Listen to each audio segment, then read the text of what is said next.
Good morning students, welcome to my channel English Ocean. तो देखिए, आज एक छोटी सी इन्फॉर्मेशन देनी है बस आपको। तो एज यू नो कि एयर फोर्स के अंदर वैकेंसी निकल के आई हैं और 2500 प्लस समथिंग कुछ वैकेंसी हैं।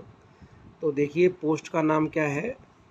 पोस्ट का नाम है अग्निवीर वायु intake, Indian air force 2025 batch. तो हमारी पोस्ट का नाम है अग्निवीर वायु इनटेक और बैच नंबर है हमारा 2025। देखिए, एप्लीकेशन बिगिन यानी कि आवेदन की जो तिथि है वो 8 जुलाई 2024 है, यानी कि 8/7/2024, यानी कि आप 8 जुलाई को आवेदन कर सकते हो। आपके आवेदन शुरू हो जाएंगे। और आवेदन की जो लास्ट डेट है, देखिए आवेदन की जो लास्ट डेट है वो 28 जुलाई 2024 है, यानी कि बस आपको 20 दिन मिले हैं। आप 20 दिन तक ही फॉर्म फिल कर सकते हो।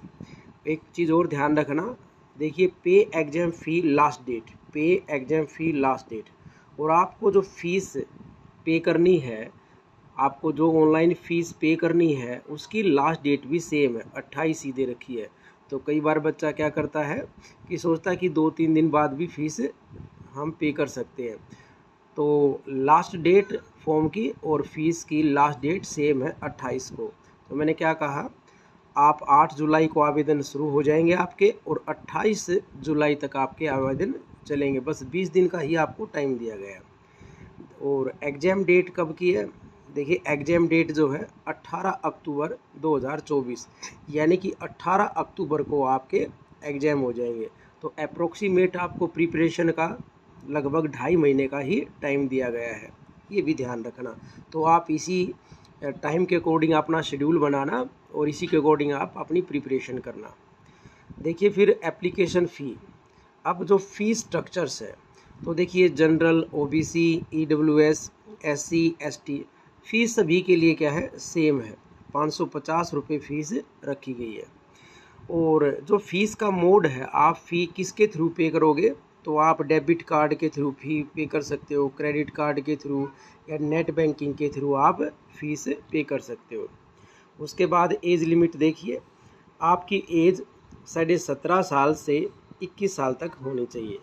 फिर जरा सुनिए, मिनिमम 17.5 साल और हाईएस्ट आपकी क्या है, मैक्सिमम क्या आपकी 21 ईयर्स। तो 17.5 से 21 साल तक की आपकी एज होनी चाहिए। या हम कह सकते हैं कि आप 3/7/2004 से 3/1/2008 तक आपका बर्थ होना चाहिए। आपकी जन्म तिथि जो है 3/7/2004 से 3/1/2008 तक होनी चाहिए। एलिजिबिलिटी क्या दी गई है, तो देखो एलिजिबिलिटी तो आपको पता ही होगा कि जितने बच्चे तैयारी करते हैं उनको खासकर पता ही होता है। तो आप 12th पास आउट होने चाहिए इसके लिए, और आपके पास मैथ्स, फिज़िक्स, इंग्लिश सब्जेक्ट होने चाहिए। और आप जो पास मार्क्स जो हैं आपके 50% होने चाहिए, यानी कि आपके 12th में 50% मार्क्स होने चाहिए। लेकिन इसके अलावा खासकर ध्यान रखें, इंग्लिश के अंदर आपके 50 मार्क्स होने चाहिए, 50% आपके इंग्लिश के अंदर मार्क्स होने चाहिए। तो आपको समझ में आ गया होगा कि एयरफोर्स के अंदर इंग्लिश की कितनी वेटेज है। उसके अलावा कहता है कि अगर आपको 12th पास आउट नहीं है, ये क्राइटेरिया पूरा नहीं करते हैं, तो आपके पास फिर 3 ईयर्स कोई भी डिप्लोमा होना चाहिए, 3 साल का कोई डिप्लोमा होना चाहिए। इंजीनियरिंग में आपका डिप्लोमा होना चाहिए और उसमें भी 50% आपके मार्क्स होने चाहिए। इंग्लिश में तब भी आपके फिर भी आपके 50% मार्क्स होने चाहिए। उसके बाद फिज़िकल एलिजिबिलिटी देखिए, फिज़िकल एलिजिबिलिटी तो आपकी हाइट जो है वो 152.2 सेंटीमीटर आपकी क्या होनी चाहिए, हाइट होनी चाहिए आपकी। तो आपकी हाइट कितनी होनी चाहिए, 152.2 सेंटीमीटर आपकी हाइट होनी चाहिए। और चेस्ट इन्फ्लेशन जो है, यानी कि चेस्ट का जो फुलाव है, आपकी छाती का फुलाव 5 सेंटीमीटर तक होना चाहिए। आपकी छाती तक का फुलाव 5 सेंटीमीटर होना चाहिए।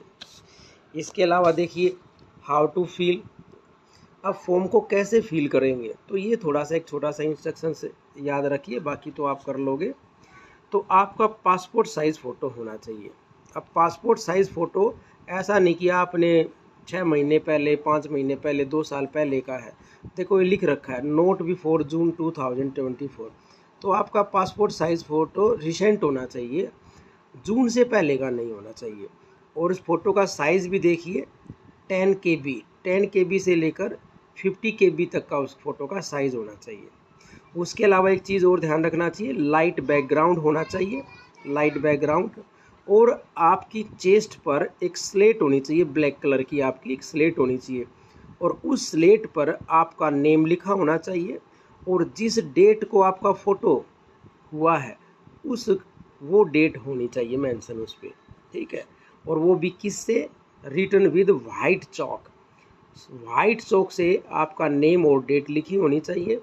और आपका नेम और डेट, नेम जो है वो कैपिटल लेटर्स में आपका नेम होना चाहिए। तो ये इन्फॉर्मेशन थी आपके लिए।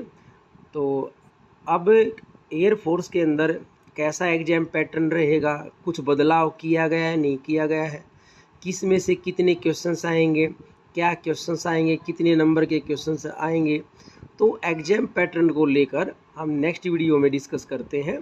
तो तब तक के लिए थैंक यू सो मच।